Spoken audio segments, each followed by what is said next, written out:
All right, so now we've got our statistics up. Let's take a good look at what this means. Generally, the stats display the number of plays that have been um, applied from SoundCloud, the number of people that took the time to like some of the things they listened to, whether or not they commented on certain tracks, whether they reposted certain tracks either through SoundCloud or other means, or if they downloaded certain sounds to listen to on their own media device or computer.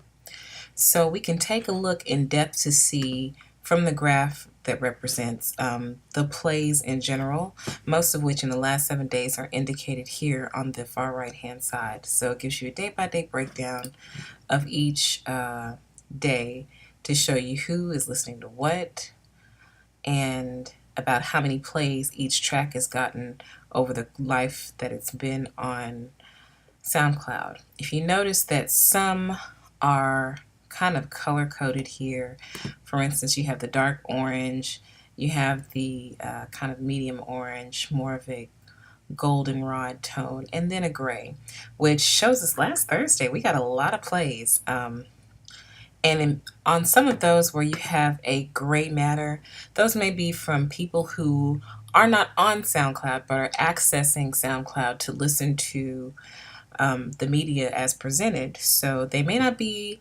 specifically a SoundCloud user with a SoundCloud account. They could be sourcing us from Twitter and they're not members of SoundCloud. They could be passing it on from a friend. So this gives us some fairly useful data.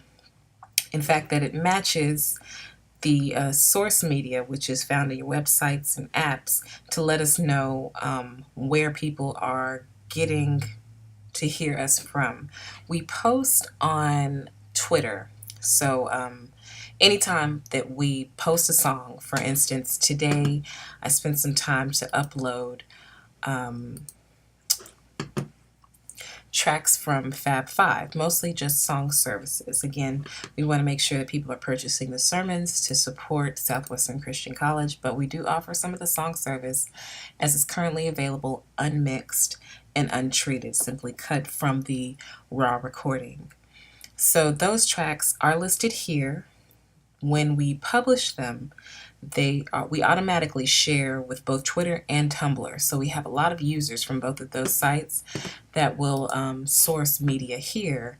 And this gives you a breakdown of some of the websites that they are sourcing us from. So they may be coming directly from SoundCloud, from the Sermons Online link. They may be using just like a search link or coming from the playlist, which are what most of these are sourcing. And then if anybody's using the app, they're going to give us the breakdown on which app they're using, whether it's on iOS, which is iPhone, some apps that may be featured on another SoundCloud user or user site, and they just simply reshared our sounds, which we totally allow. Um, Even for Android or a player widget, meaning there's an external app either on your computer or your phone that SoundCloud is downloaded to, and you have a lot of people that listen to it from there. You also have a breakdown of people who are playing our items from SoundCloud the most. So before, Lee Young was in the lead.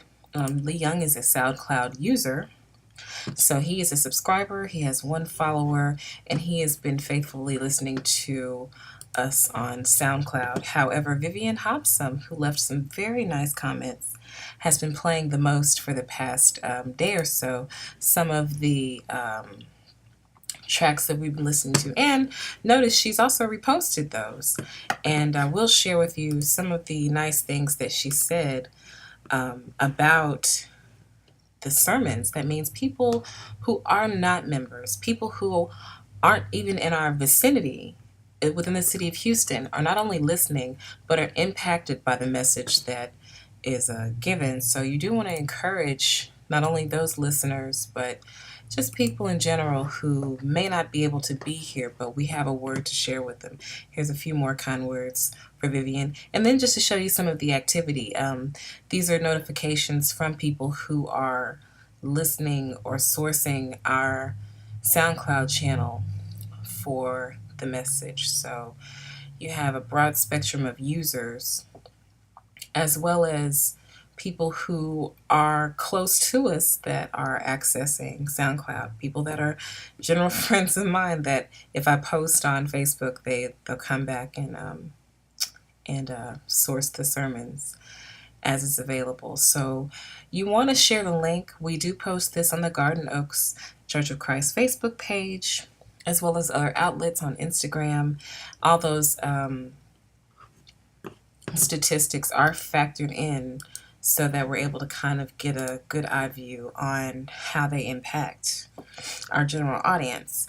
Top countries, of course, the U.S. is one, but if we break down to top cities, D.C. is beating Houston way, way far ahead, almost by half. It's pretty amazing that you have a major state that's paying attention a little more than we are.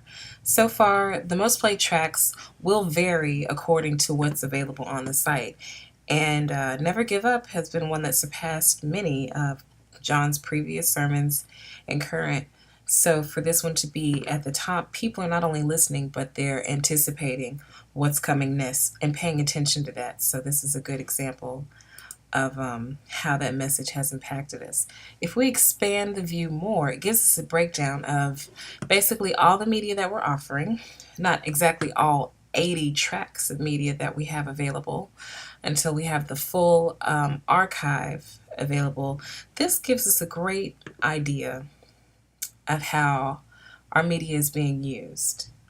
Whether people are listening to a lot of songs or whether or not they are really engaged in the sermons, which these numbers kind of give you an idea that they are engaged in the sermons. We probably need to subscribe to a higher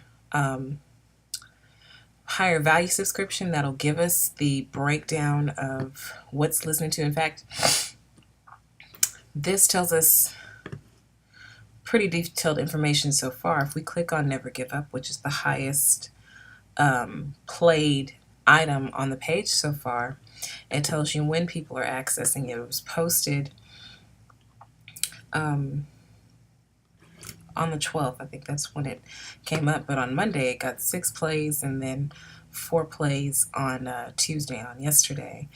Most people sourced it on SoundCloud. Vivian Hobson was a top listener, as well as Lee Young. He played this one more than Vivian. It was mostly played in Houston. So you get a good breakdown of items like these based on when they were uploaded, how long they've been up. So we get a good breakdown even week to week. This is 92 plays over the course of the last 7 days, so you can see the spike, the increase of which day had the most plays, which obviously was on last Thursday, but you can also go back and view what those stats are for each week, and it'll give you a breakdown of our progress on a week-to-week basis also, which I think is a great feature available for SoundCloud. So you're never without knowing what type of impact you are making, especially on a week-to-week basis with a lot of the media that's available. So that's a breakdown of the SoundCloud page. If anything, take your time and go through what we have available. We do like other things on SoundCloud, but for the most part, we do like to stay as engaged as possible with our audience. You even have Brother Crenshaw, Revelations Revealed, which was an insightful lesson during VBS. These were the morning sessions that were featured in the chapel. So when you get a chance, have a listen. No one clears a playlist in a day unless they absolutely have time, and what's mattering the most is that we take the time. After all, if faith comes by hearing and hearing by the Word of God, then what are you listening to? Stay tuned, and thanks for joining us.